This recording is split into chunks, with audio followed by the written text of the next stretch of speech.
Hello friends, I am Dr. Satkala. Our today's topic is modernism and postmodernism. In the series of literary theory and criticism lectures, this is the third lecture on literary theory and criticism. First was on new criticism, second was on structuralism, post-structuralism, and this third one is modernism and postmodernism. I included the most important facts related to modernism and postmodernism, most important writers, most important terms in this lecture. Let us start with modernism and postmodernism. So don't forget to like, share and subscribe. The modernist movement. Modernist movement that covers related to all creative arts, especially related to poetry, fiction, drama, paintings, music and architecture beginning around the onset of the 20th century. तो modernist जो moment था वो near about 20th century में start होता है, 1960s तक ये चलता है. आफ्टर दैट पोस्ट मॉडर्निज्म आता है. मॉडर्निस्ट जो मोमेंट था वो क्रिएटिव आर्ट से रिलेटेड था, या फिर हम बोल सकते हैं it was a break down with tradition. जो हमारी ट्रेडिशन एंसेंट टाइम से चली आ रही थी, डिफरेंट ट्रेडिशन जो सोशल में थी, ड्रामा में थी, फिक्शन में थी, हमारे लिटरेचर में थी, तो उन सब का क्या था, एक ब्रेक डाउन था उन ट्रेडिशन का. That was related to modernist. तो उसमें मॉडर्न जब एज में हम एंटर करते हैं तो उसमें जो है वो सारे इन ट्रेडिशन में ब्रेक डाउन था. मॉडर्न जो पोइट्री है tends to be fragmented, creating its own logic of emotion, image, sound, symbol and mood. Modern अगर पोइट्री की हम बात करें तो इसमें अलग अलग फ्रेगमेंटेड में, अलग अलग पार्ट्स में, और ये पार्ट्स जो थे वो उनके अपने लॉजिक थी, इमोशन का, इमेज, साउंड. अब हम जैसे मान लो फॉर एग्जांपल टी.एस. इलियट की पढ़ते हैं, इजरा पाउंड के हम पोइट्री पढ़ते हैं, तो Ezra Pound used so much symbol, sound, image, emotion, ये सब हमें देखने को मिलती है मॉडर्निस्ट पोइट्री में. अब मॉडर्निस्ट जो मोमेंट है उसके अंदर कौन कौन से लीडिंग फिगर्स हैं, कौन कौन से राइटर्स हैं. मार्कल प्राउस्ट है, फ्रांस काफ्का है, जेम्स जोइस है, Ezra Pound, T S. Eliot, William Faulkner, Virginia Woolf, है ना. इनमें से कुछ जो है ब्लूम्सबरी ग्रुप से भी जुड़े हुए थे, लाइक वर्जीनिया वुल्फ, है ना, इजरा पाउंड. तो ये हमारी मॉडर्निस्ट पोइट्री से, मॉडर्निस्ट मोमेंट से रिलेटेड ये लीडिंग फिगर्स थे. Marcel Proust, Franz Kafka, Joyce, Pound, T S. Eliot, William Faulkner, Virginia Woolf. तो इसमें क्या था, मॉडर्निज्म में एक जो ट्रेडिशन जो चली आ रही थी, चाहे वो लिटरेचर में हो, सोसाइटी में हो, तो उसमें एक उस ट्रेडिशन में एक ब्रेक डाउन था और एक नया जो है फ्रेगमेंट जो स्टार्ट हुआ, जो अपना खुद का जो लॉजिक था, logic of emotion, image, sound, symbol and mood. अब यहाँ पे जर्मन फिलोसोफर इमैनुअल कांट अपनी जो बुक है critique of pure reason expressed his view about modernity. इसमें अपनी बुक में जर्मन फिलोसोफर इमैनुअल कांट जो है उसने क्रिटिक ऑफ प्योर रीजन में अपनी मॉडर्निटी के बारे में क्या उसके व्यूज़ हैं वो उन्होंने एक्सप्रेस किए हैं. तो यहाँ पे क्रिटिक ऑफ प्योर रीजन में क्या क्या व्यूज़ एक्सप्रेस किए हैं वो कंप्लीट तो आई कांट एक्सप्लेन हियर, है ना. बट उसमें मोस्ट इंपॉर्टेंट फैक्ट कौन से हैं आई एम टेलिंग है. उसने डिस्टिंग्विश किया बिटवीन लॉजिक डिस्कोर्स के बीच में और एस्थेटिक डिस्कोर्स. उसने 2 टाइप के डिस्कोर्स बताए, कौन कौन से, लॉजिकल एंड एस्थेटिक. उसने बताया, किसने बताया, कांट ने, है ना. इमैनुअल कांट ने, फिलोसोफर ने ये बताया कि लॉजिकल जो डिस्कोर्स है that should be for science, aesthetic discourse है दैट फिट फॉर लिटरेचर. उन्होंने 2 तरह के डिस्कोर्स की बात की, एक लॉजिकल डिस्कोर्स और दूसरा एस्थेटिक डिस्कोर्स. उन्हें बताया कि लॉजिकल जो डिस्कोर्स है, लॉजिक की जहाँ बात होती है वो कहाँ फिट रहता है, साइंस में. एस्थेटिक जो है related to art, related to literature. तो एस्थेटिक जो डिस्कोर्स है दैट है fit for literature.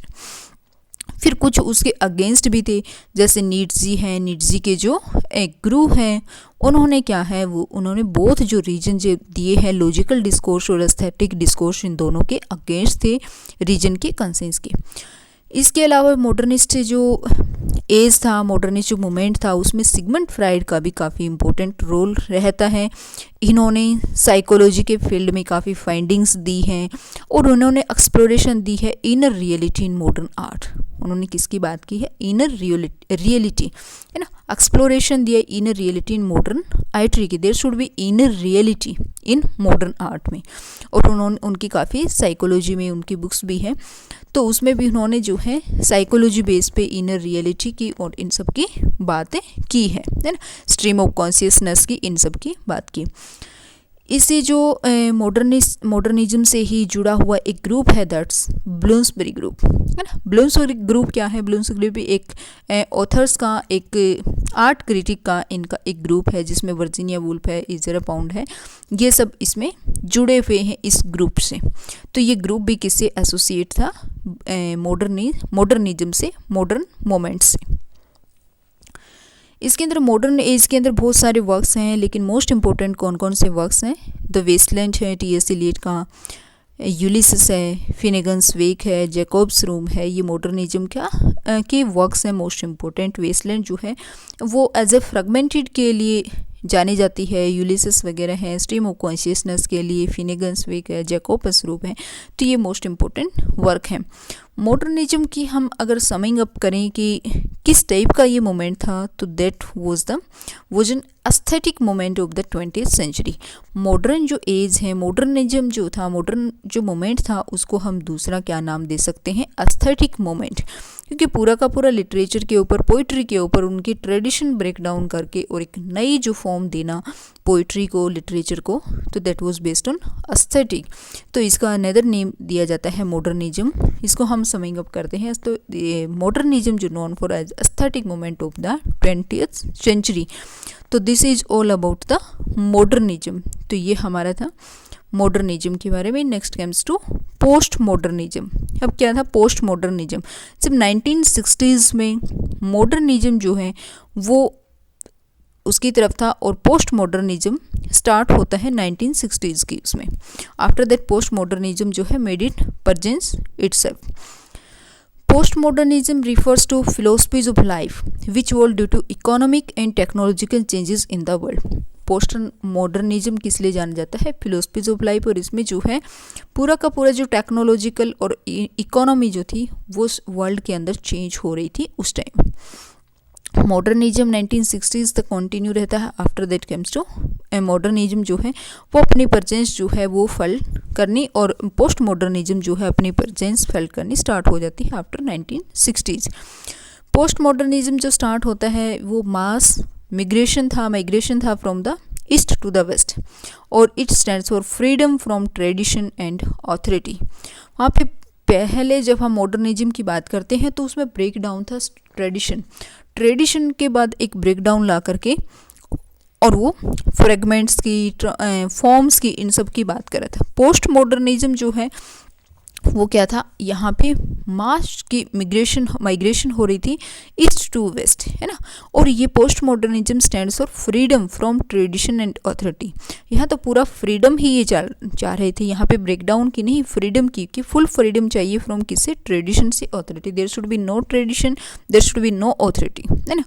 Post modernism जो टर्म्स है फर्स्ट यूज़ की गई बाय चार्ल्स जेंक्स ने in 1947 with regard to architecture से रिलेटेड उन्होंने पहली बार जो फर्स्ट टर्म यूज की गई. पोस्ट मॉडर्निज्म जो टर्म है, पोस्ट मॉडर्निज्म वर्ड है, first used by Charles Jencks in 1947. This is the most important terms, most important question on the post modernism की.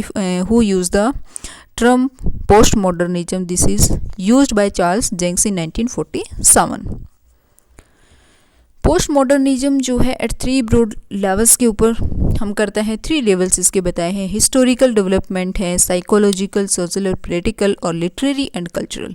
पोस्ट मॉडर्निज्म जो है 3 ब्रॉड लेवल्स के ऊपर डिफरेंट उनका जो था freedom from tradition, authority on 3 broad levels पे. Historical development, they wants the historical developments, the authors related to that group, they wants to historical development.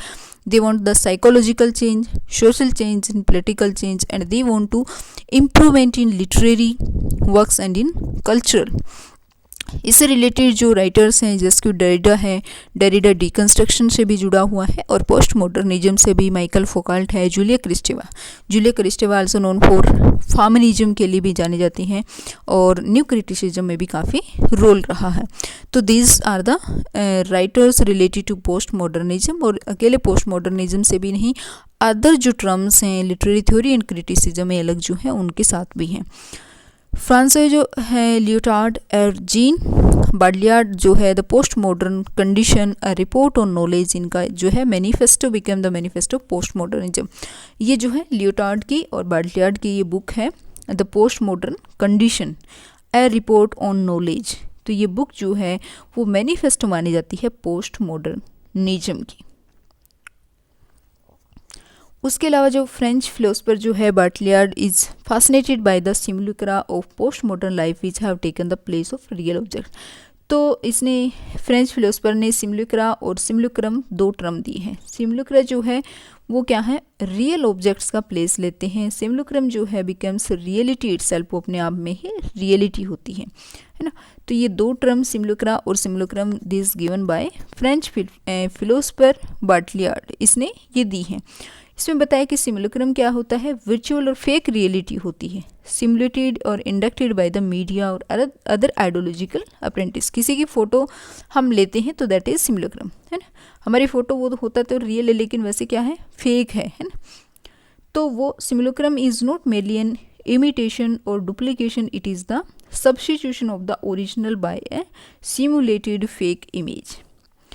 Here, Baudrillard is not merely suggesting that the postmodern world is artificial, he is also implying that we have lost the capacity of discrimination between the real and the artificial.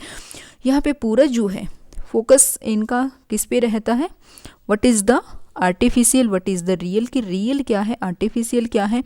तो यहाँ पे पूरा जो है ये philosopher जो है वो सजेस्ट करता है कि पोस्ट मॉडर्न जो वर्ल्ड है इज़ आर्टिफिशियल, पूरा वो क्या है, आर्टिफिशियल है। We unable to distinguish, we unable to differentiate what is real and what is artificial. हम दो के बीच में भेद करना भी मुश्किल हो गया है कि कौन सा आर्टिफिशियल है, कौन सा रियल है। We have lost the capacity to discriminate between the real and the artificial. तो यहाँ पे यही सिमुलक्रम में यही कहने की कोशिश है, और इनकी जो बुक है उसके अंदर ये उन्होंने दो टर्म दी हैं, और बहुत बार एग्जाम में पूछा जाता है what is simulacra, what is simulacrum, who gave this term simulacra and the term simulacra and simulacrum this related to which moment that's related to postmodernism. In related works, the wasteland that related to modern age also, Beckett's Waiting for Godot, Midnight Children by Salman Rushdie. तो ये इनमें कुछ important works हैं इस time की। इसके अलावा इबाब हसन जो है उसने वर्क किया है इन टू मोमेंट्स के ऊपर। Which two moments, modernism and post modernism. Modernism और पोस्ट मॉडर्निज्म पे वर्क करके उन्होंने डिफ्रेंशिएट किया है व्हाट इज़ द, कि अगर मॉडर्निस्ट जो ऑथर्स हैं, मॉडर्निस्ट जो राइटर्स हैं, मॉडर्निस्ट मोमेंट्स जो हैं, अगर फॉर्म की बात करता है तो पोस्ट मॉडर्निज्म जो है वो एंटी फॉर्म है ना। वो फॉर्म बोलता है तो वो एंटी फॉर्म रहता है। वो डिज़ाइन की बात करता है तो वो चांस की बात कर रहे हैं, है ना। मॉडर्निज्म हायरार्की की बात करते हैं, पोस्ट मॉडर्निज्म अनार्की की बात करते हैं।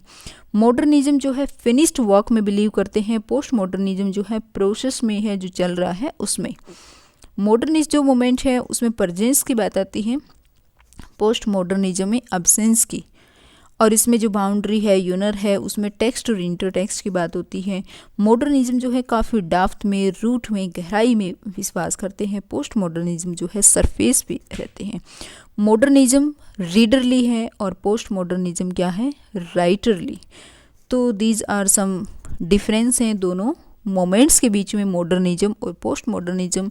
हालांकि मॉडर्निज्म जैसे ही ख़त्म होता है post modernism after it starting, लेकिन after that there are so many differences in modernism moment and post modernism moment. So this is all about the modernism and postmodernism moments. If you like it, please like, share and subscribe. Thanks.